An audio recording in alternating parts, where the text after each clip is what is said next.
wants. If you have anything real estate related for sale, or you're looking for some real estate in a particular area, this is the time to say. I think we got some wholesalers on the call here. So if you have a service that could be of benefit to investors, is the time you could bring it up. We got a lot of investors on the line here. Dwayne, you want to bring up your conversation before you have Wayne. to leave Yeah, go ahead. for lunch? All I did was hear a whole lot of talk yesterday, and it came from out a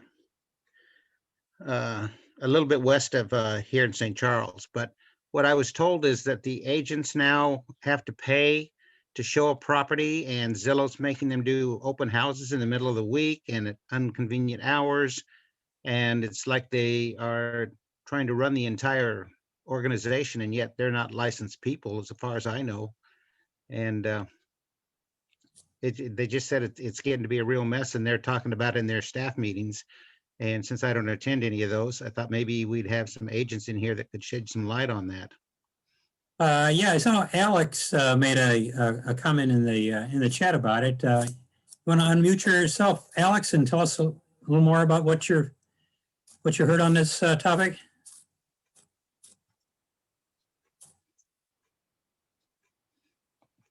Yeah, he unmuted. Oh, now he's muted again. Must be having trouble with his mic. Can't hear you, Alex. You must be having trouble with your mic. I see what he did put in the chat. If anybody else, he said Zillow shows agents to contact for seeing a property. They are the agents that pay to be shown for as contacts, but they're not actually the listing agent, not necessarily the listing agent on that property. Yeah, I've noticed that before too, but I didn't know that they were doing things like Dwayne's saying, scheduling the open houses and everything for the listing agents. Hey, this is Norm. I don't have a problem with my mic. I'm always ready to talk. Okay. Just so that you guys know, Zillow is now a brokerage firm. So they are, in fact, a broker. They now own Showing Time. So all of the agents that were using Showing Time, I don't use Showing Time. I don't like Zillow. I don't use anything that Zillow has to offer. And Zillow is trying to try to force all of us out of the business. And they have set up their own brokerage spreading across the country very rapidly. So if an agent uses Showing Time, he or she is going to be subject to whatever Zillow wants to do. And we all know that the world is a database. So if Zillow knows who you're showing your property to, they know who you have the listings from, which they already know, because the damn MLSs gave them all of our information before and made us pay for it to get it back. So it's a terrible, terrible situation. So you're going to see a lot more of that stuff going on, making it very difficult. My platform, I get away from it as much as I possibly can. That's why I really focus on my home boss selling system. And we do all of our showings are all scheduled through my Calendly link, and we support it that way. The only time I will do a showing through Showing Time is if I absolutely have to, because the listing agent has forced us to do that. I will try my best to call the listing agent and set up a time without using Showing Time. But guys, Zillow's here. It's the big ugly monster standing around the corner. Hey, Norm, can you put your contact information in the chat? Because I've been wanting to be able to get a hold of you. Man, are you kidding? Of course I can. Yes, and Zillow can do what they want, but we have the money they want. And if we refuse to do that, then it becomes a real interesting battle out there. But if we individually all just said no, then it's probably not going to work. But if we do it as a group, we can win. Yeah, you're absolutely right. But getting the people that have been paying Zillow literally hundreds of thousands of dollars a year in order to get their name up on the top and get referred to by the preferred agent, if you will. those people think that they're gods.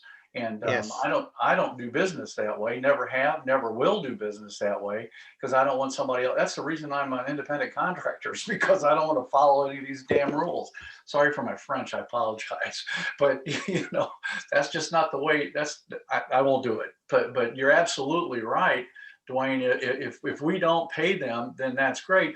Unfortunately, our MLSs have been funneling all of our information to them, so they have the holy grail. They have the database, right?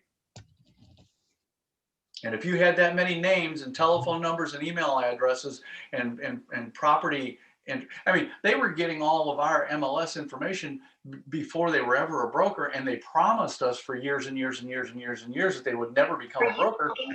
Now they've opened up as a brokerage. Mm-hmm. And the problem is, well, first of all, as a broker, I can go to the MLS and say, don't syndicate my listings to Zillow, but it's Correct. the consumer that's driving it. The consumer expects it. And if they don't see it on there in Zillow, then they're complaining. You're not marketing my property. So that's part of it too. And Yep. Now Zillow's a brokerage. We're not supposed to badmouth them any more than I would badmouth Norm and his business. So. Well, you know what? You can say that, but you know what? They control you. They do. They control you. So is that fair to us? I don't think so. It's not. It's not. Yeah. And this has been. And what been a big does issue that for many cost? years. What does that cost you, Dave? It doesn't cost you anything to have your listing syndicated to Zillow. You have to allow it to take place. But if you want to be a premier agent, then you have to pay for whatever zip codes you want to be a premier agent in. Yes, yes. And it varies. Or if you're not an agent, you're just a landlord advertising your property for rent. They're charging us now. That's what I used Zillow because it was like Craigslist. It was free for several years, but now they're charging for anybody to put their rentals on Zillow too. Yeah. So that they've been, for a few years now, they've been wanting property managers to list their properties with them, through them, and pay. But the workaround was, if it's in the MLS, then it's automatically syndicated. Well, they've stopped that now, and they're going to all around the country telling property managers, if you want it, you've got to pay for it. Personally, I don't do it. So my rentals aren't on Zillow. I'm doing fine marketing my properties through other means of syndication, not in Zillow. So I'm not paying them. Good for you, Dave. Mm-hmm. I totally agree. And for sale by owners also, they were taking for sale by owners, and they have not been putting up the for sale by owners phone number, so they had to call then to get, and you had to register to get a Zillow agent to find out the information about the for sale by owners. And now they're allowing them to pay for that. Now, we were using Zillow a lot. I mean, my team, we use Zillow a whole lot for sale by owners to market to them, and that stopped that, and we had to go a different route to get the phone numbers and make sure we could contact them. But that's and also on Zillow, you're finding across the country, and I deal with, I've got agents all over the United States. We're getting a lot of reports that when you call, or when you log on to try to get information about the property, they're sending you to a premier agent, and then they're also sending the for sale by owner, or if it's listed, we're finding out also, not necessarily in St. Louis, but out on the West Coast, we have agents that they have listed their property, syndicated it to Zillow. The company, they found out who the owner of the property was and sent them an iBuyer request, asked them if they'd like to sell their property direct for cash. So they're stepping around the whole thing, and we're not supposed to do that. Behind the sign, right, Dave? Exactly. Dwayne, look what you started. Hey, Dwayne, it's a hot topic, buddy. I bet it is. Dave, you might find this hard to believe, but while I was listening to this lady, I didn't have anything to say. I was just struck going, what? Yeah. And that's unusual for me. I got plenty to say.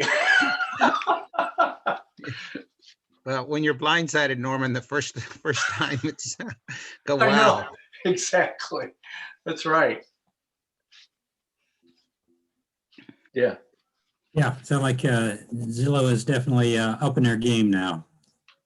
So yeah, whatever we need to do we need to, like you said, gather Well, our I don't know what we're going to be able to do, Lloyd, because our MLS is still feeding them all of our information. You know, they have to stop feeding them our information. How can they legally do that? They signed it. They signed an agreement. This is what I was told. And I don't know if it's absolutely fact or not, but they signed an agreement to give them the information, and then they pay each MLS a fee.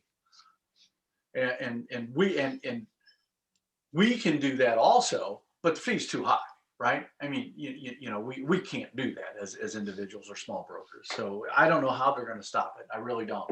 Way above my pay grade, guys. If you figure it out, let me know. Anyway, yeah, something to be aware of too. Anyway, got another comment in the chat here from Derek. He's asking anyone with Airbnb or short-term rental experience, what's the outlook in St. Louis for this year's occupancy? He's got a new one coming online for the first time in the end of March, he said, coming in South St. Louis. Anybody else got experience with Airbnb or short-term rentals? Any advice for Derek on what he can expect? The only thing I know about Airbnb is that they will nail you as a commercial business and increase your property taxes. That's what the city does. Oh, okay. So they do allow it. I know there's some municipalities that have been trying Yes. to outlaw them. So, okay, so in the city you can, but be expected to get a bigger tax bill.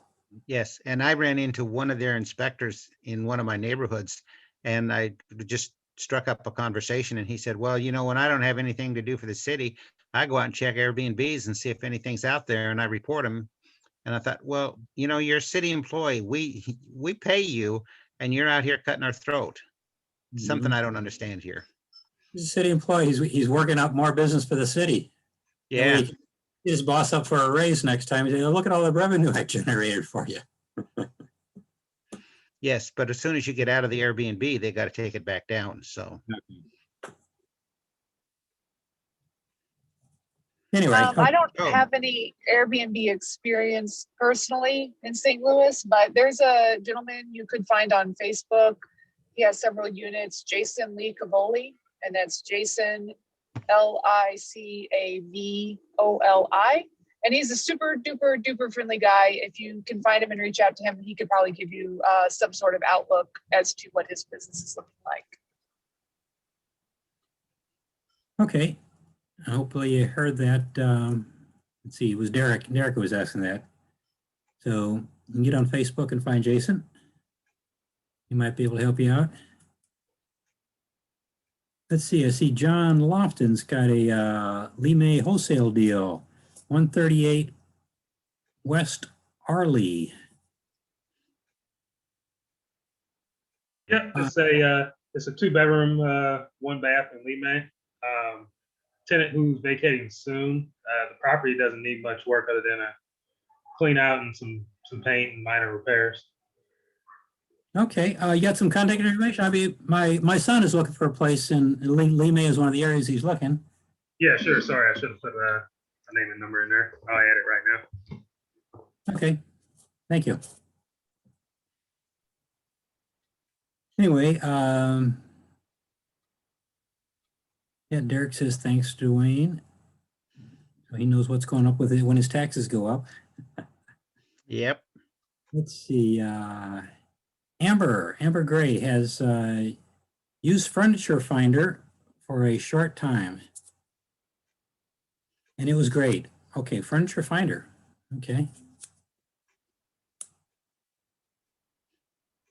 Now, what is that? Are they a staging company, or are you actually buying furniture to furnish an apartment?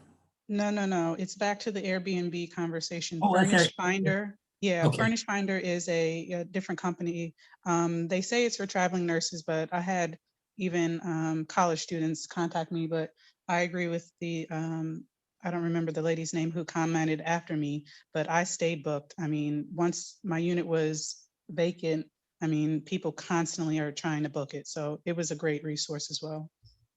Okay, okay, furnished finder. Okay, I'm sorry, I misread it. So, okay. Yeah, well, in the past, when I had apartments in the South City, I tried, because this was back in the days when there was no Zillow or anything, but you just advertised in the classified section of the Post. And there were pages of unfurnished in the South Side. But I looked, there was a list this long for furnished apartments on the South Side. And so I went to a hotel auction that was selling, used furniture, and bought a couple units full of furniture. And I was surprised how my demand went up when I advertised in the furnished apartments. So, and that was even for long term. Even I had some of my longest term tenants in that building after I furnished them. The ones that brought their own furniture came and went. The ones that moved into my 2 furnished units loved it, and they stayed because they probably didn't have too many other options to move to. So, yeah, so that's good. Good to know. Furnished finder. Do you still do that, Lloyd? No, I don't. I've gotten rid of all my apartments. I just traded into single family houses because that's even less work than renting furnished apartments. Did you My charge tenants more? are. Pardon? Did you charge more? Oh yeah, Okay. yeah. Well, I charged more when I furnished them too. Yeah, that was. And I paid for that used furniture in probably the first couple of months of they were rented. Rent to own. For starters, for starters, that they didn't sit vacant as long in between tenants, because actually, once I rented it that way, the same 2 tenants that I rented to were still there when I sold the building like 5 years later, which is unusual for, I had 1 bedroom, 1 bath apartments in the South City, and people came and went on a, annual basis, if not sooner. Did you find that this is Cipriano, did you Yeah. find that you had to, and good morning, did you find that you had to replace the furniture a lot in that situation?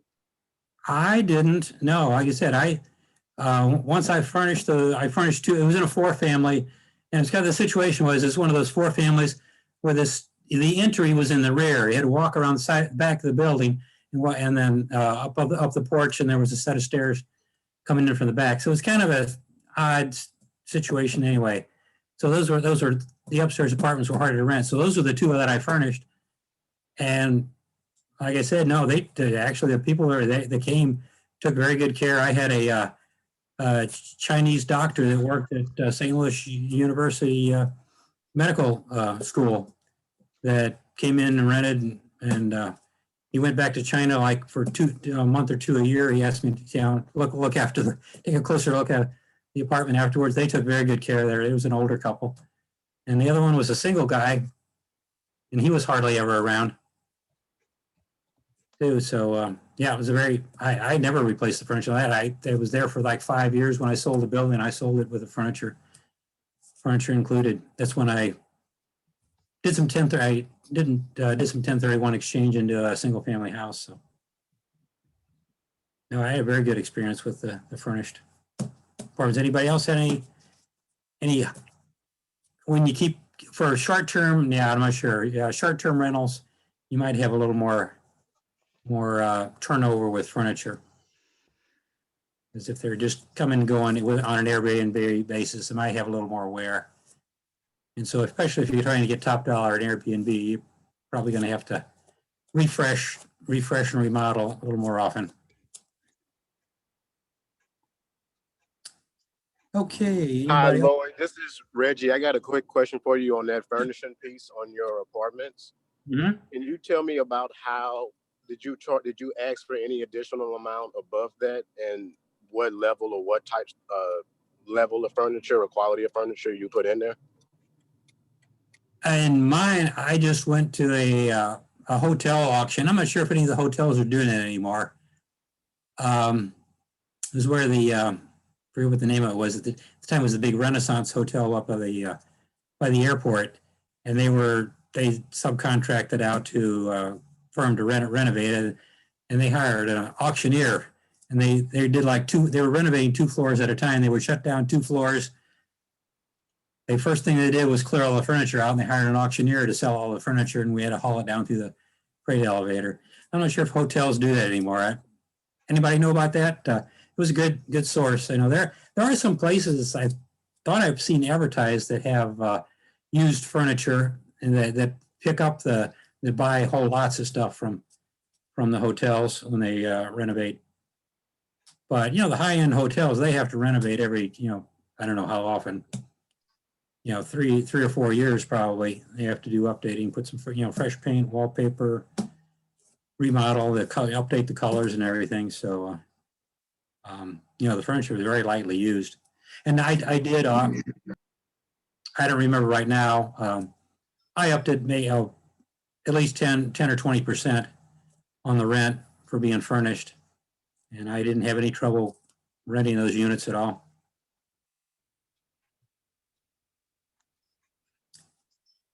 Well, yeah, somebody says, okay, Craigslist, yeah, Craigslist and Facebook are good places to find furniture.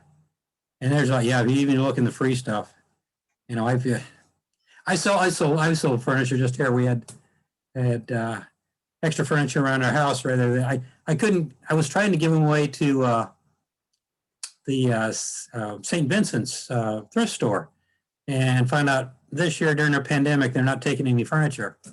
So I turned around and came back home. I left the furniture in my van and I put it on Craigslist. And it took me about a week or so. And somebody called me, found what a good deal it was. So, because I always look at, I sell things on Craigslist fast. I look at what everybody else is selling a comparable item for, and I sell mine for half of that. So, and I get calls. So. What a guy. Yeah. This is Sandy. I have an Airbnb and I bought my upholstered stuff from Weekends Only. So I got some really nice stuff, and they also have a way, to pay it off in time. And then other things I just bought off like Facebook Marketplace or Nextdoor, dining tables and small tables, things like that. Mm-hmm. Yeah, there's a lot of little furniture on Craigslist, and I don't know about Facebook, but probably there too. Yeah, lamps, stuff like that. Yeah.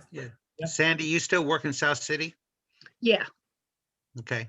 Yeah, I got away from Airbnb. I'm trying the furnished finders with the nurses because it's 30-day plus, which makes it more of a tenant, and less turnaround, less cleaning. So I'm trying that for a while.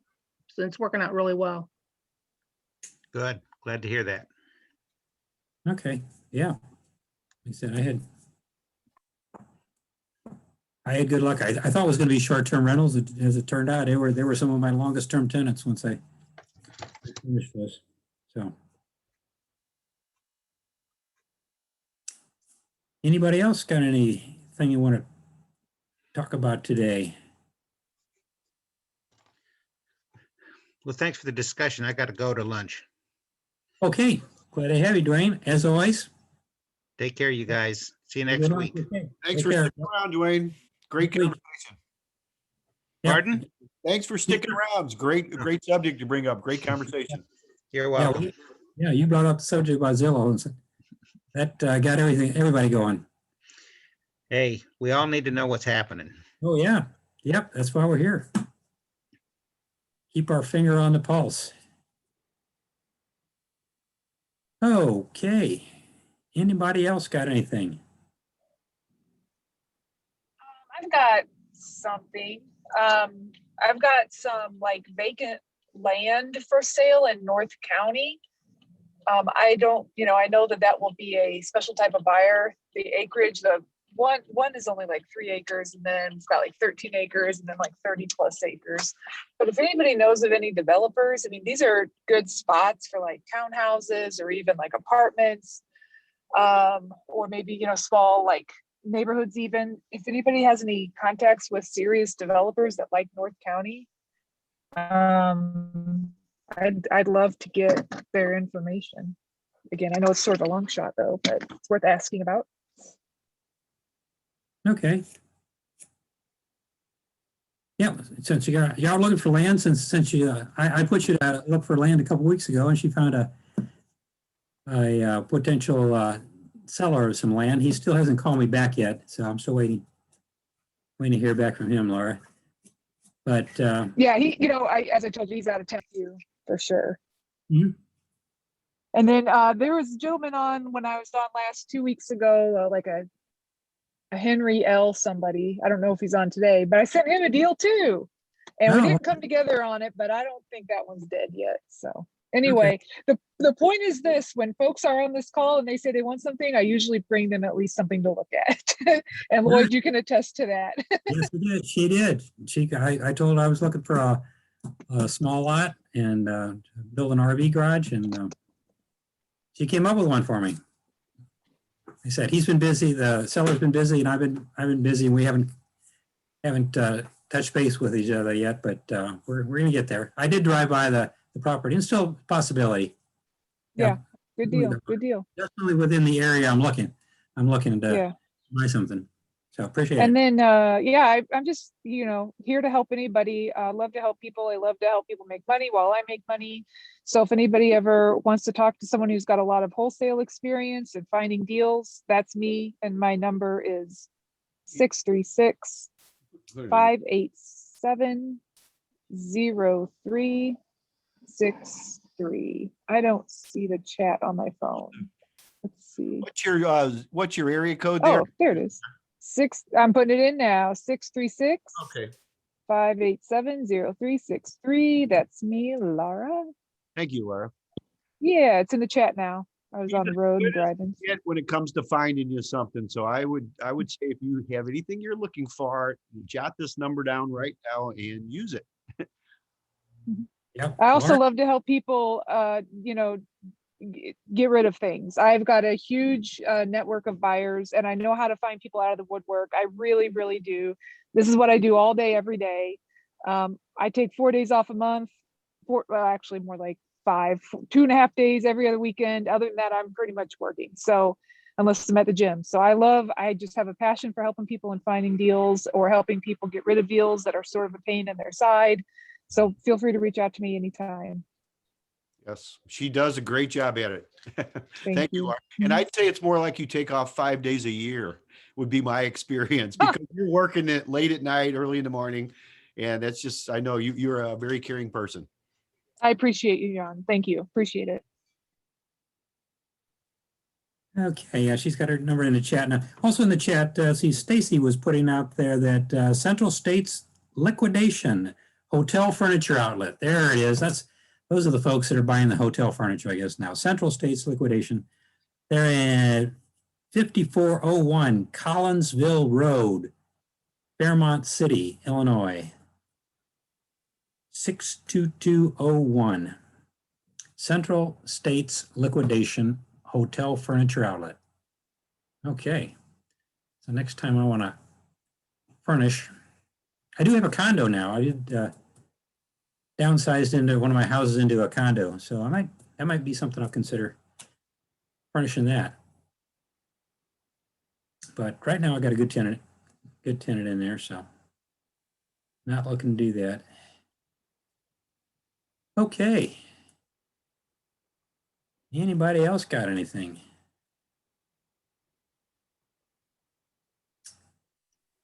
I used to have a furniture company, and I believe the name of the company was American Furniture Wholesalers, where we would buy furniture, and it was very, very, very inexpensive. And we sold it kind of as a rent to own type situation for people that needed to get the furniture inexpensively. I would take a deposit for the furniture, whether it be a bedroom set or a living room or whatever it was. And then within 3 months, it was paid for. And so I just took a third of what it cost me. That's what the deposit was. 2 more months, and the furniture was paid for. And then I would hold a note for them for 12 or 24 months, depending on what it was. So it was an awesome way to get passive income, and it would be a great way. But you might look them up. I believe they're still in business. American Furniture Wholesalers, I believe, was the name of the company. They had a big warehouse in Chicago, but back in those days, they would give you a big binder with all of the different furniture in it. And then the salesperson would come around once a quarter and pull out the pages that were no good anymore and put the new pages in. And then we sold right out of a binder. But that might be an option too. Mhm. Yeah, I'm sure there are, still furniture rentals out there. So a lot of companies that do that. It's definitely a money-making business. And they probably work on a similar business plan. They get paid back within the first 3 months by the extra income. I know that's what I paid off my used hotel furniture within a couple of months. So, okay, anybody else want to jump on here before we get away? Yeah, Sandy, I see you got something? I saw your No, square light up. Okay, you're still got yourself unmuted. Okay. Well, very good then. I wanted to, oh, it's Gwen. Oh, yes, Gwen, go ahead. I wanted to know the situation status of recreational vehicle parks in the metropolitan. Status, what do you mean by that? Which municipality is it easier to set up and open a new RV park? I don't know if we had that many around. I know St. Charles has one on the north side near Highway 370. I don't have any other. I'm an RVer, but I don't normally I look for RV parks around St. Louis. That's the only one I know of. Because they used to have a restaurant down there, and we go to it was a pretty good restaurant. I went to the restaurant a couple times, but right there in the RV park. So I think the restaurant was probably a bigger draw than the RV park. But I'm sure it did bring in gamblers that wanted to spend some time at the casino. I think they had a shuttle bus. They ran folks from one end of the town down to the casinos on the south end. What was that restaurant's name, Lloyd? Was it Beefeaters? Beefeaters, you got it. Yeah. You've been there too, huh? Well, I used to be a gin drinker, so yeah. Yep, it was good. Yeah, this is Cipriano again. I worked on a RV park it's actually being constructed now in St. Charles near the Missouri River. It's in a kind of a floodplain area, but yeah, it seems like that's where, and I think you mentioned that, Lloyd, you mentioned St. Charles, but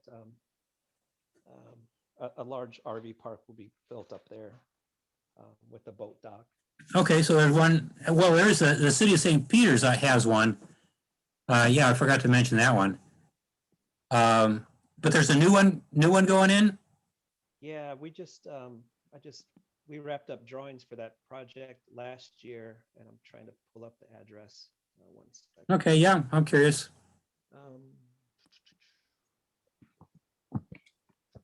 Yeah, the city of St. Peter's has one on 370 at the Truman exit. If you go get off of 370 and go into town, it's Truman Boulevard, connects up with the Cave Springs exit.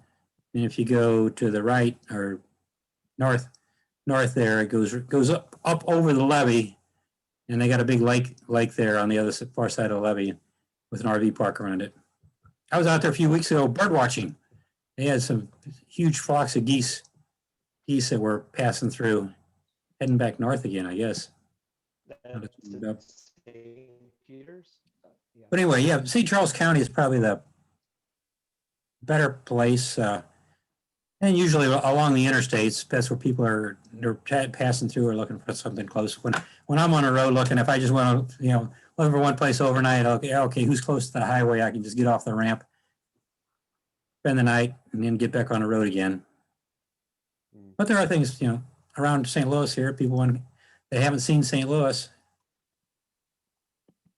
would want to come in and stay for a week. A lot of people tow their own cars along with them. Yeah, the site is called Riverside Landing Park. Riverside Landing. Oh, is that part of that new development along south of the, yeah, past the casinos? It's at Missouri, the Mississippi River and Dardine Creek confluence. So, Oh, okay. so that it's a sizable project. It's The Missis, yeah, that as the Dardine Creek goes into the Mississippi River, so that's on right. the Mississippi side. Yeah, you got to be specific when you talk about rivers here in St. Charles County. We're right in between. Got the Mississippi north of us and the Missouri flowing through on the south and east side. So, okay, anyway, so there are some new RV parks going in. Good. Yeah, there's, hey, during the pandemic here, RV sales have skyrocketed, been skyrocketing. So I'm going to probably have more, I'm going to make my reservations further in advance for the places I want to stay down in Texas and Florida. Our next trip. That's usually where we head for a few weeks in the summer, winter time. So. Anyway, yep. Thank you, Cipriano, for that information. So Riverside. Okay. Anybody else have anything? Looking through the chat here. I don't see anybody else new comments here.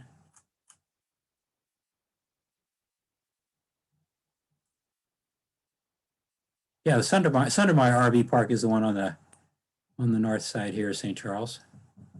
And the Riverside Landing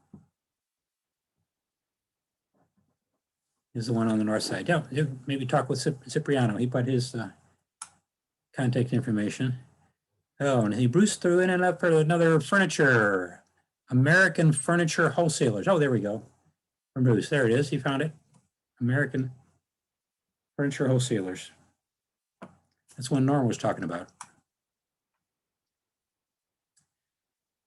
Okay, if nobody has anything else, I thank you all for tuning in here. I did want to mention, make a quick mention of our upcoming events. We got a pretty packed schedule coming up. Tomorrow, if you haven't already heard John Bowen from Equity Trust, he's going to be doing about a 90-minute presentation on self-directed IRAs. And what you need to do, he is the premier educator on self-directed IRAs, so he's well worth hearing.